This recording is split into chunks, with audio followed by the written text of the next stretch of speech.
ఓం శ్రీ మహాగణాధిపతయే నమః. ఓం శ్రీ గురుభ్యో నమః. మనము పరమ పవిత్రమైనటువంటి కార్తీక మాసంలో సంపూర్ణ కార్తీక మహాపురాణము పారాయణము చేయుచున్నాము. ఈరోజు కార్తీక మాసంలో 4వ రోజు కాబట్టి 4వ రోజు అధ్యాయాలు ఇప్పుడు మనం పారాయణ చేసుకుందాము. ముందుగా మన ఛానల్ను ఇంతవరకు సబ్స్క్రైబ్ చేసుకొని వాళ్ళు సబ్స్క్రైబ్ చేసుకోవడం మర్చిపోకండి. తప్పకుండా సబ్స్క్రైబ్ చేసుకోండి. సంపూర్ణ కార్తీక మహాపురాణంలోని కథలన్నీ కూడా మన జిఎస్ఆర్ జ్ఞానదర్శిని యూట్యూబ్ ఛానల్లో ఉన్నాయి, మీరందరూ వినగలరు.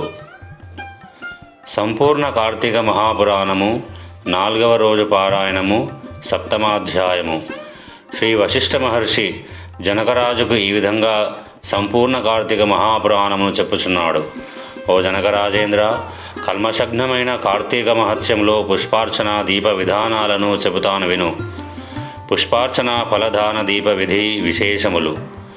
ఈ కార్తీక మాసములో కమలనాభుడైన శ్రీహరిని కమలాలచే పూజించడం వలన కమలాసైన లక్ష్మీదేవి ఆ భక్తుల ఇంట్లో స్థిర నివాసం ఏర్పరచుకుంటుంది. తులసి దళాలతో కానీ, జాజి పువ్వులతో కానీ, మారేడు దళాలతో కానీ పూజించేవారు తిరిగి ఈ భూమిపై జన్మించరు. ఎవరైతే ఈ కార్తీకంలో భక్తియుతులైన పండ్లను దానం చేస్తారో వారి పాపాలు సూర్యోదయానికి చీకట్ల వలె చెదిరిపోతాయి. ఉసిరి చెట్టు కింద విష్ణువుని ఉసిరికాయలతో పూజించే వారిని తేరి చూడడానికి యమునికి కూడా శక్తి చాలదు.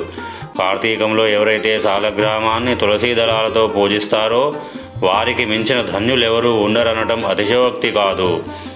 బ్రాహ్మణ సమేతులై ఉసిరి చెట్టు ఉన్న తోటలో వనభోజనము చేసేవారి మహాపాతకాలు సైతము మట్టి కలిసిపోతాయి. బ్రాహ్మణ సమేతులై ఉసిరి చెట్టు కింద సాలగ్రామ పూజ చేసేవారు వైకుంఠాన్ని పొంది విష్ణువు వలె ఆనందిస్తారు.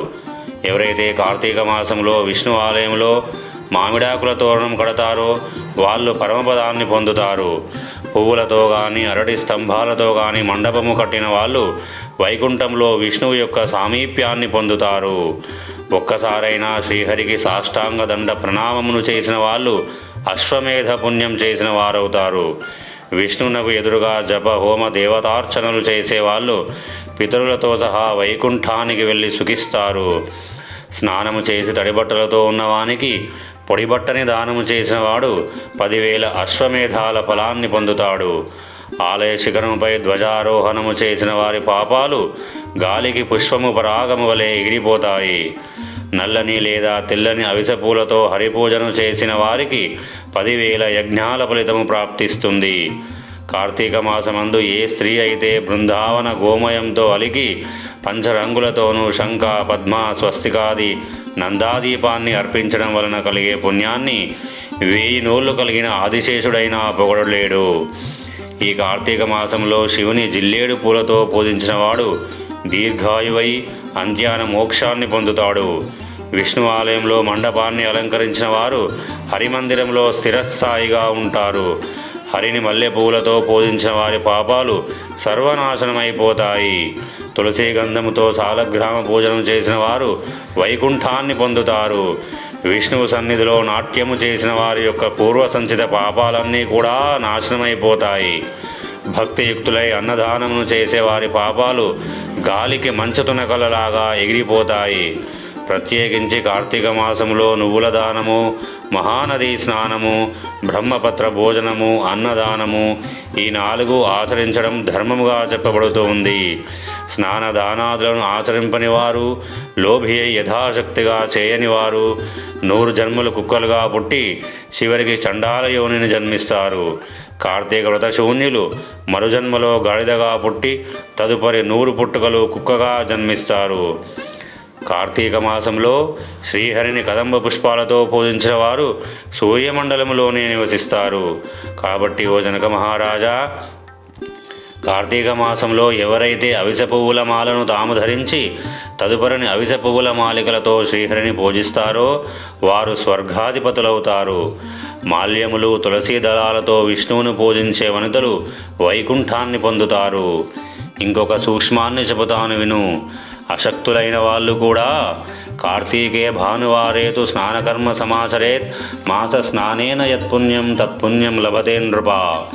ఆద్యేంతియే తిథౌ మధ్యమే చ దినే యః స్నానమాచరేత్ మాసస్నానఫలం తేన లభ్యతే నాత్ర సంశయః.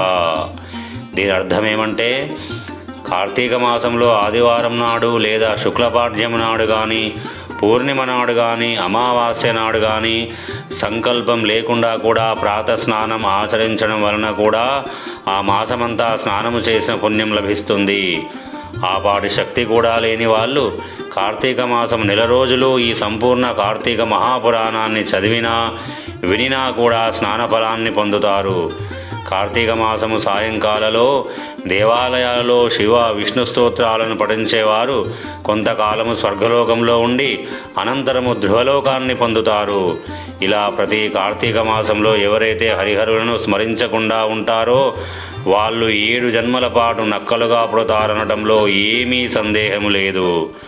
సప్తమాధ్యాయ సమాప్తః. 7వ అధ్యాయం సమాప్తము. ఇప్పుడు అష్టమాధ్యాయము. వశిష్ఠుడు చెప్పినదంతా విని జనకుడు అడుగుతున్నాడు, ఓ మహర్షి, మీరు చెప్పినవన్నీ వినిన తరువాత నాకొక సందేహము కలుగుతుంది. వర్ణ సాంకర్యాది మహాపాపాలను చేసిన దుర్జనులు వేదత్రయోక్తాలైన ప్రాయశ్చిత్తాలను చేసుకున్నదే పరిశుద్ధులు కారు కదా అని సమస్త ధర్మశాస్త్రాలలోనూ ఘోషిస్తుండగా కేవలం కార్తీక వ్రతాచరణ ధర్మలేశము చేతనే సమస్త పాపాలు హరించుకుపోయి వైకుంఠాన్ని పొందుతారని చెప్పడంలో మర్మమేమిటి? ఇది ఎలా సంభవం? అత్యంత స్వల్పమైన పుణ్యమాత్రము చేతనే గొప్ప గొప్ప పాపాలు ఎలా నశించిపోతాయి? గండ్రగొడ్డళ్లతో కూడా కూలవేయడానికి సాధ్యము కాని మహాపర్వతాన్ని కేవలము కొనగ్రోటి వేళ్లతో కూల్చడం సాధ్యమవుతుందా? అగ్నిదగ్ధమవుతూ ఉన్న ఇంటిలో ఉన్నవాడు ఆ మంట మీద పిడికెడు నీళ్లు చల్లినంత మాత్రాన అగ్ని ప్రమాదం తొలగిపోతుందా? ఏ మహానది ప్రవాహంలోనో కొట్టుకొని పోయేవారిని ఓ పాటి గడ్డిపరక గట్టుకు చేర్చగలుగుతుందా? తనకు తానే కొండ చర్యలలోని ఏ లతా సూత్రాన్నో పట్టుకున్నంత మాత్రము చేతనే నదీపాత వేగాన్నించి రక్షించబడతాడా? ఓ వశిష్ఠ మహర్షి, ఈ విధమైనటువంటి దృష్టాంతాల రీత్యా మహాపాపులైన వాళ్ళు సహితము అతి స్వల్పకార్యమైన కార్తీక వ్రతాచరణము వలన పాపరహితులు పుణ్యాత్ములు ఎలా అవుతారు? వీరికి సమాధానమేమిటి అని వశిష్ఠ మహర్షిని జనక మహారాజు ప్రశ్నించాడు. జనకుడి ప్రశ్నకు జ్ఞానహాసమును చేస్తూ వశిష్ఠ మహర్షి ఈ విధంగా చెప్పసాగాడు. జనకుని ప్రశ్నలకు వశిష్ఠ మహర్షి జవాబు: మంచి విమర్శే చేశావు మహారాజా, చెబుతాను విను. ధర్మాన్ని సూక్ష్మముగా చింతించాలే కానీ స్థూల రూపాన్ని మాత్రమే ఆలోచించకూడదు. అదీగాక వేదశాస్త్ర పురాణాలన్నీ కూడా అనేక ధర్మ సూక్ష్మాలను మనకు అందిస్తున్నాయి. ఆయా ధర్మసూత్రాల వలన కొన్ని పర్యాయాలలో గొప్ప గొప్ప పుణ్యాలు స్వల్పమైనవిగాను, స్వల్ప పుణ్యాలు గొప్పవిగాను పరిణమిస్తుంటాయి. ధర్మాలన్నీ గుణత్రయముతో కూడుకొని స్వల్ప నల్పతలను సిద్ధింపజేసుకుంటాయి. మూలప్రకృతి అయిన మహామాయ కారణంగా సత్వరజస్తమస్సులనే 3 గుణాలు కూడా ఏర్పడ్డాయి. వీటిలో సత్వగుణ ప్రధానమైనవి ధర్మ సూక్ష్మాలు. కర్మకాండ, తపస్సు, ప్రాయశ్చిత్తాలన్నీ కూడా రజోగుణం వలన ఏర్పడ్డాయి. తర్కము, దైవేతర చింతనతో సాగించే దైవీయ కృత్యాలు, ఆచరించే దాన ధర్మాలు ఇవన్నీ కూడా ధర్మం యొక్క స్థూల స్వరూపాలు. ఇవి తమోగుణం వలన ఏర్పడినాయి. వీటిలో సత్వగుణ ప్రధానముగా ఆచరించే ధర్మాలు స్వల్పముగా తోచినప్పటికీ కూడా దేశకాల యోగ్యతాదుల వలన విశేష ఫలితాలను ఇస్తాయి. దేశము అంటే పుణ్యక్షేత్రము, కాలము అంటే పుణ్యకాలము, యోగ్యత అంటే పాత్రత. బ్రహ్మజ్ఞత కల వాళ్ళు ఈ 3ంటిని చింతించకుండా చేసే సర్వధర్మాలు తామసాలు. వీటి వలన పాపాలు నశించవు. కాబట్టి దేశకాల యోగ్యతలను విచారించి చేసేవే సత్వధర్మాలు. వీటిలో కొన్ని సమకూడి కొన్ని సమకూడక జరిపేవి రజోగుణ ధర్మాలని వేరే చెప్పనక్కరలేదు కదా. కాబట్టి జనక మహారాజా, అన్నిటికీ కర్మమే మూలము.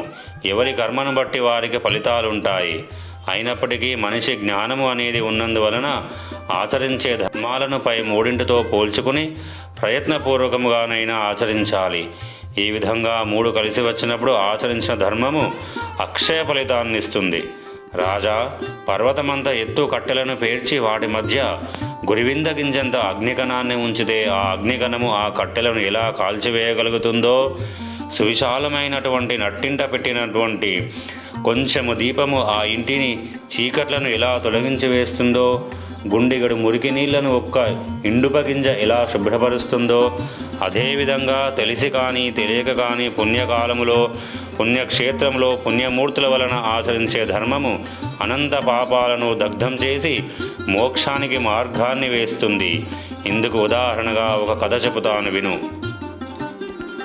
అజామీలోపాఖ్యానము. బహుకాలం పూర్వం కన్యాకుబ్జ క్షేత్రవాసి సార్థక నామధేయుడు అయినటువంటి సత్యనిష్ఠుడనే బ్రాహ్మణునికి అజామీలుడనే కుమారుడు ఉండేవాడు. వాడు పరమ దురాచారుడు, దాసీ సాంగత్యపరుడు, హింసాప్రియుడుగా ఉండేవాడు. సాటి బ్రాహ్మణ గృహంలోని ఒకానొక దాసితో సాంగత్యం పెట్టుకొని తల్లిదండ్రులను మీరి ఆ దాసిదానితోనే భోజన శయనాదులన్నిటినీ నిర్వర్తిస్తూ కామాంధుడై వైదిక కర్మలన్నిటినీ విడిచిపెట్టి కేవలము కామాసక్తుడై ప్రవర్తించసాగాడు. తద్వారా బంధువులంతా అతనిని వదిలివేశారు, కులము వాళ్ళు వెలివేశారు. అందువలన ఇల్లు వదిలి పెట్టిపోవలసి వచ్చిన అజామీలుడు చండాలపు వాడలోని ఒకానొక దాసీదానితో కాపురము పెట్టి కుక్కలను మృగాలను ఉచ్చులు వేసి పట్టుకునే వృత్తిలో బ్రతికే జనాలలో లీనమై మధుమాంస సేవనా లోలుడై కాలమును గడపసాగాడు.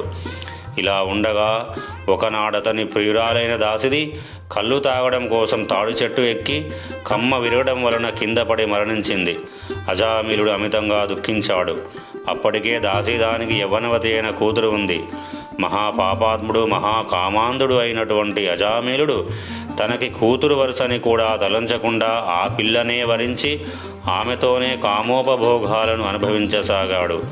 కాముకుడైన అజామీలుడు తన కూతురి యందే అనేక మంది బిడ్డలను పొందాడు.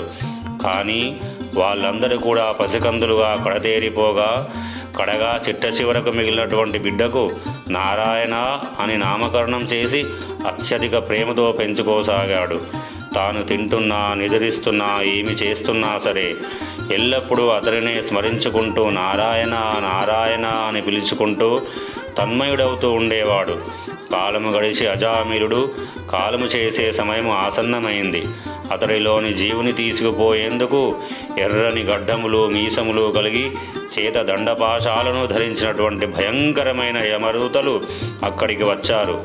వారిని చూస్తూనే గడగడలాడిపోయిన అజామీలుడు ఆ ప్రాణ చివరి దశ వేళ కూడా పుత్రవాత్సల్యాన్ని విరమించుకోలేక ఎక్కడో దూరముగా స్నేహితులతో ఆటలలో మునిగి ఉన్న కుమారుని కోసమై నారాయణ ఓ నారాయణ తండ్రి నారాయణ అని పలుమారులు పిలువసాగాడు.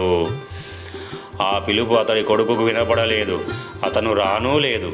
కానీ చేరువకు వచ్చిన యమదూతలు ఆ నారాయణ నామస్మరణను విని వెనుకకు వెళ్ళారు. అదే సమయంలో అక్కడ ఆవిష్కృతులైనటువంటి విష్ణుదూతలు ఓ యమదూతలారా అడ్డుతొలగండి, ఇతడు మాచే తీసుకొని పోదగినవాడు, మీరు తీసుకొని వెళ్ళదగినవాడు కాదు అని హెచ్చరించారు. వికసిత పద్మాల వలె విశాలమైన నేత్రాలు కలవాళ్ళు పద్మమాలాంబర వసనులు అయిన ఆ పవిత్ర విష్ణు పారిషదులను చూసి విభ్రాంతులైన యమదూతలు అయ్యా మీరెవరు? యక్షగంధర్వ సిద్ధచారణ కిన్నెర విద్యాధరులలో ఏ తెగకు చెందినవారు? మా ప్రభువైన యమధర్మరాజు మాకు విధించిన ధర్మము రీత్యా తీసుకొని వెళ్ళనున్న ఈ జీవుని మీరెందుకు తీసుకొని వెళుతున్నారు అని అడగడంతో విష్ణుదూతలు వారితో ఇలా చెప్పసాగారు. ఏవం శ్రీ స్కాందపురాణాంతర్గత కార్తీక మాహత్యే సప్తమ అష్టమ అధ్యాయవు సమాప్త. 7-8 అధ్యాయములు సమాప్తము. 4వ రోజు పారాయణము సమాప్తము. లోకా సమస్తా సుఖినో భవంతు, సమస్త సన్మంగళాని భవంతు. మన ఛానల్ను తప్పకుండా సబ్స్క్రైబ్ చేయడం మర్చిపోకండి.